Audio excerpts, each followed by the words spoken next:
네, 은밀하고 과감하게.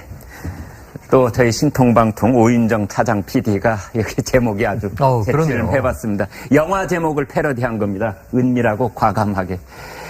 지난달 판문점에서 북한군 병사 5청성이 귀순했었죠. 그런데 어제 또 북한 군인 한 명이 남쪽으로 귀순을 했습니다. 이번엔 어디로 넘어왔습니까? 이번엔 중서부 전선입니다. 그러니까 JSA는 아니고 네. 우리 군이 이 전방에서 그야말로 경계를 담당하는 지역으로 온 건데요. 예. 이번에도 아슬아슬하게 총격전이 있을 뻔했던 것 같아요. 추격조가 따라붙었고 예. 우리 측에서는 군사분계선을 귀순자가 넘기 전에 네. 경고 사격을 했습니다. 그런데 왜 그러냐면 JSA는 미군 대대가 어찌 보면은 명령권을 쥐고 있었는데 네. 여기는 공동경비구역이 아니고 우리 측이 담당하는 전선이니까 네. 우리가 우리의 교전 수칙에 따라서 대응을 한 것 같고 다행히 19살 앳된 병사예요. 이 부상 없이 잘 귀순이 됐는데 AK 소총을 저 그림처럼 메고 넘어왔네요. 네. 처음에 알려지기는요. 네. 이제 북한 쪽 군인들하고 우리 쪽 군인들 사이에 교전이 있는 것처럼 일보가 전해졌었는데 네. 나중에 시간 순서를 보니까 그건 아니더군요. 그렇죠. 저 병사가 이미 DMZ에서 우리 쪽으로 넘어온 뒤에 네. 북한군 병사가 수색을 하고 있었던 거예요. 거기서. 예. 수색을 하면서 우리 군사분계선을 넘으니까 우리가 경고 방송을 하고 경고 사격을 한 거란 말이죠. 그때 저쪽이 대응 사격을 하지는 않았죠. 대응 사격을 하진 않았는데 예. 그러니까 이제 넘다가 돌아갔어요. 예. 돌아간 뒤 상당 시간이 지난 뒤에 저쪽에서 저 총소리가 났어요. 네. 그 총소리는 또 뭐였을지, 그건 이제 자기네들끼리의 어떤 무슨 문제가 있었던 것인지, 뭐 그런 것들이 좀 궁금한 대목이죠. 여하튼 직접 교전은 없었습니다. 자, 이 귀순병사 지금 관계당국의 조사가 진행 중에 있습니다. 그런데 여러분 다 이제 기억이 나시겠지만 올해 들어서 벌써 12월입니다만 귀순 소식을 우리가 여러 차례 듣게 됩니다. 김 교수님, 자 이렇게 이제 자꾸만 넘어오는 사람들이 많다 이런 것들이 도미노 효과 비슷한 거 있다고 봐야 되는 건지요? 네, 뭐 그렇게 볼 수도 있을 것 같고요. 사실 김정은 체제가 들어서고 난 이후에 2010년대 이후부터 한 5년간의 경제가 상당히 좋았습니다. 네. 북중 간의 무역이 상당히 늘었고 또 이 장바닥 경제라고 하는 게 상당히 뭐 나름 성공하면서 경제가 좋아졌다라고 얘기하는데요. 최근에 와서 이 대북 제재가 강화되면서 상당히 어려워진 것이 아니냐 이렇게 추정할 수 있는 부분이 있는 것 같습니다. 예.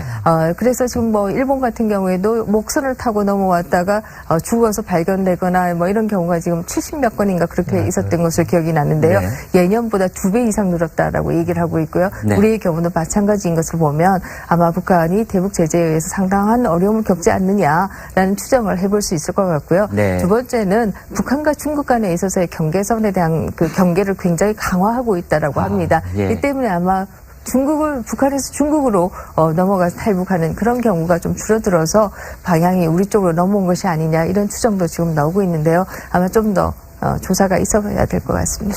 자, 이런 질문이 어폐가 있을지 적절할지 모르겠습니다만 이제 북한에서 아무튼 북한 땅을 벗어나고자 하는 어떤 사람이 있다고 할 때 네. 어디로 빠져나갈까 이제 고심을 하게 될 텐데요. 그 신분이 민간인이든 군인이든 가령 남쪽 땅으로 직접 넘어가는 방법, 바다를 통하는 방법, 압록강을 건너는 방법 여러 가지가 있을 텐데 이렇게 한번 여쭤보겠습니다. 네. 어느 쪽이 가장 쉬울까요? 그동안에는 중국으로 넘어가는 것이 가장 쉬웠죠. 네. 그런데 문제는 이제 중국으로 넘어가는 게 지금 김정은 시대에 상당한 정도로 막히고 중국에서도 그 경계를 굉장히 많이 하고 있어요. 네. 그러니까 중국으로 넘어가는 거는 쉬운데 압록강이나 두만강을 건너는 건 굉장히 비교적 쉽단 말이죠. 네. 그 발각될 가능성이 별로 많지 않기 때문에. 근데 거기서 또 한국으로 넘어오는 게 쉽지가 않은 거예요. 응? 왜냐하면 거기서 잘못 발각되면 다시 북송이 되잖아요. 네. 최근 북송 사례가 많이 있었습니다. 그러다 보니까 중국으로 넘어가서 다시 2차 위험에 처하느니 어차피 그쪽은 경계도 강화됐고 그러니까 판문점 쪽이나 해상으로 그러니까 민간인들은 해상으로 군인들은 판문점 쪽으로 차라리 휴전선을 넘자. 그렇죠. 그렇게 내려오는 게 위험은 조금 커지지만 네. 성공 가능성 그러니까 궁극적으로는 남한에 정착하는 게 그 사람들의 목표라면 네. 성공 가능성이 큰 거 아니냐 해서 최근에 이런 일들이 더 자주 생기는 것 아닌가 이렇게 보입니다. 자, 김 교수님, 중국 쪽에서는 사실상 이제 북한 난민들이 어떤 급변 사태에 의해서 중국 땅으로 넘어올 경우에 대비해서 여러 가지 대책을 세워놓고 있고, 일본 정부도 이제 북한 난민들이 이 해상을 통해서 일본 땅으로 올 때의 경우에 대해서 뭔가 일을 하고 있는데 우리 정부는 여기에 대한 이렇다 할 얘기가 없어요. 네, 그래서 뭐 가장 한가한 것은 뭐 남한 정부다. 네. 안타깝지만 이런 얘기들이 많이 나오고 있는 것이 사실입니다. 네. 사실 뭐 미국과 중국 간에 있어서도 소위 컨틴전시 플랜이라고 해서 급박한 상황이 발생했을 때 미국과 중국이 어떻게 역할 분담을 할 것이냐에 대한 논의가 오고 가고 있다라고 얘기하고요.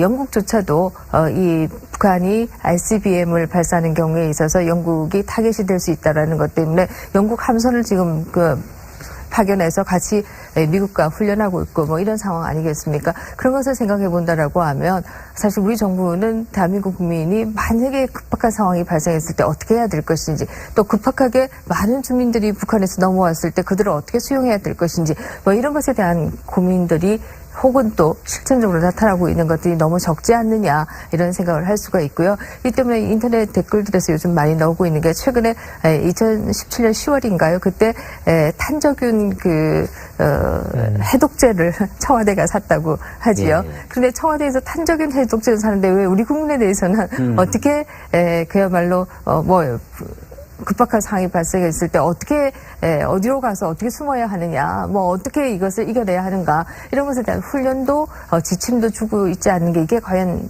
타당하냐 이런 지적들도 많이 나오고 있는 게 사실입니다. 네.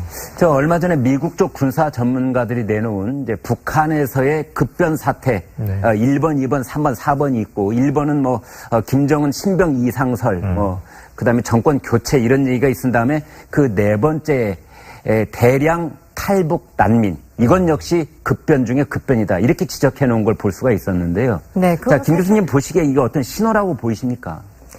뭐 그렇게까지 지금 뭐 단정할 수는 없다라고 생각합니다만 네. 그러나 이 숫자가 점점 늘어난다라고 하면 그렇게 예상할 수 있는 가능성이 매우 커진다 이렇게 생각이 들고요. 네. 어떻게 보면 전쟁 그 자체보다도 많은 탈북자가 한꺼번에 생겨났을 때 그게 더 큰 문제다 이런 지적들도 나오고 있는 것이 사실이고요. 우리가 유럽에서도 지금 극우 정치들이 요즘 계속 발효하고 있는 게 아프리카에서 난민들이 넘어오고 있는 것이 그 이유 아니겠습니까? 네. 근데 어쨌든 동유럽이 무너질 때에도 사실 이탈리아나 이런 나라들도 동유럽에서 갑자기 많은 난민들이 넘어오면서 굉장히 고민들을 많이 했던 것이 사실인데요. 우리가 여기에 대해서 어떤 고민을 하고 있는가 사실 잘 모르겠습니다. 빠져나갈까 이제 고심을 하게 될 텐데요.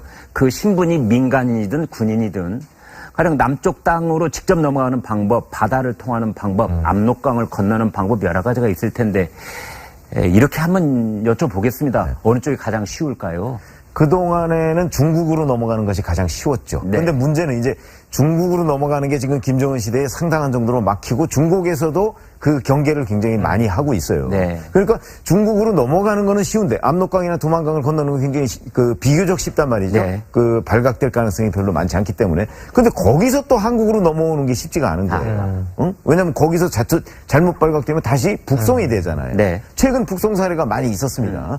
그러다 보니까 중국으로 넘어가서 다시 2차 오염에 처하느니 어차피 그쪽은 경계도 강화됐고 그러니까 판문점 쪽이나 해상으로 그러니까 민간인들은 해상으로 군인들은 판문점 쪽으로 차라리 휴전선을 넘자. 그렇죠. 그렇게 내려오는 게 위험은 조금 커지지만 네. 성공 가능성 그러니까 궁극적으로는 남한에 정착하는 게 그 사람들의 목표라면 네. 성공 가능성이 큰 거 아니냐 해서 최근에 이런 일들이 더 자주 생기는 것 아닌가 이렇게 후에 2010년대 이후부터 한 5년간의 경제가 상당히 좋았습니다. 네. 북중 간의 무역이 상당히 늘었고 또 이 장바닥 경제라고 하는 게 상당히 나름 성공하면서 경제가 좋아졌다라고 얘기하는데요. 최근에 와서 이 대북 제재가 강화되면서 상당히 어려워진 것이 아니냐 이렇게 추정할 수 있는 부분이 있는 것 같습니다. 예. 그래서 지금 일본 같은 경우에도 목선을 타고 넘어왔다가 죽어서 발견되거나 이런 경우가 지금 70몇 건인가 그렇게 있었던 것으로 기억이 나는데요. 네. 예년보다 2배 이상 늘었다라고 얘기를 하고 있고요. 네. 우리의 경우는 마찬가지인 것을 보면 아마 북한이 대북 제재에 의해서 상당한 어려움을 겪지 않느냐라는 추정을 해볼 수 있을 것 같고요. 네. 두 번째는 북한과 중국 간에 있어서의 경계선에 대한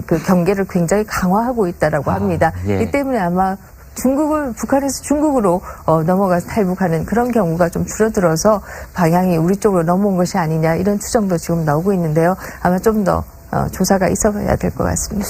자, 이런 질문이 어폐가 있을지 적절할지 모르겠습니다만 이제 북한에서 아무튼 북한 땅을 벗어나고자 하는 어떤 사람이 있다고 할 때 어디로 보입니까? 자, 김 교수님, 중국 쪽에서는 사실상 이제 북한 난민들이 어떤 급변 사태에 의해서 중국 땅으로 넘어올 경우에 대비해서 여러 가지 대책을 세워놓고 있고 일본 정부도 이제 북한 난민들이 이 해상을 통해서 일본 땅으로 올 때의 경우에 대해서 뭔가 일을 하고 있는데 우리 정부는 여기에 대한 이렇다 할 얘기가 없어요. 네, 그래서 뭐 가장 한가한 것은 뭐 남한 정부다. 네. 안타깝지만 이런 얘기들이 많이 나오고 있는 것이 사실입니다. 네. 사실 뭐 미국과 중국 간에 있어서도 소위 컨틴전시 플랜이라고 해서 급박한 상황이 발생했을 때 미국과 중국이 어떻게 역할 분담을 할 것이냐에 대한 논의가 오고 가고 있다라고 얘기하고요.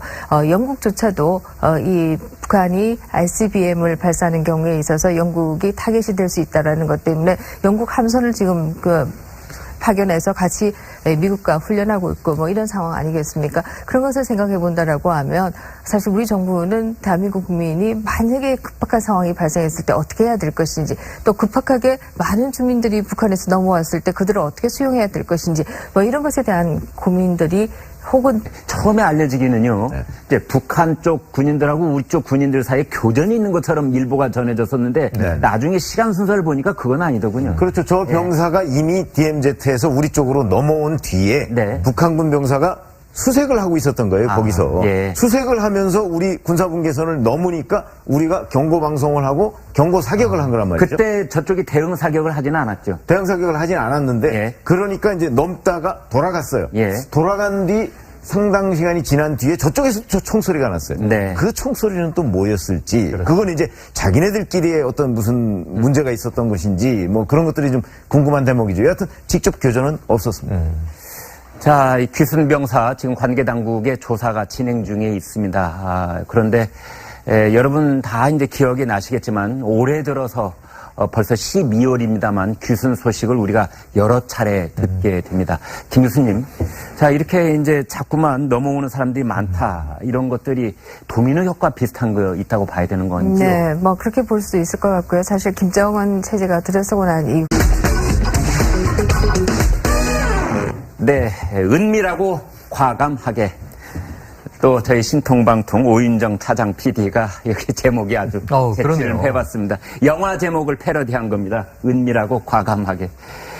지난달 판문점에서 북한군 병사 5청성이 귀순했었죠. 그런데 어제 또 북한 군인 한 명이 남쪽으로 귀순을 했습니다. 이번엔 어디로 넘어왔습니까? 이번엔 중서부 전선입니다. 그러니까 JSA는 아니고 우리 군이 이 전방에서 그야말로 경계를 담당하는 지역으로 온 건데요. 이번에도 아슬아슬하게 총격전이 있을 뻔했던 것 같아요. 추격조가 따라붙었고 우리 측에서는 군사분계선을 귀순자가 넘기 전에 경고사격을 했습니다. 그런데 왜 그러냐면 JSA는 미군 대대가 어찌 보면은 명령권을 쥐고 있었는데 여기는 공동경비구역이 아니고 우리 측이 담당하는 전선이니까 우리가 우리의 교전 수칙에 따라서 대응을 한 것 같고 다행히 19살 앳된 병사예요. 이 부상 없이 잘 귀순이 됐는데 AK 소총을 저 그림처럼 메고 넘어왔네요.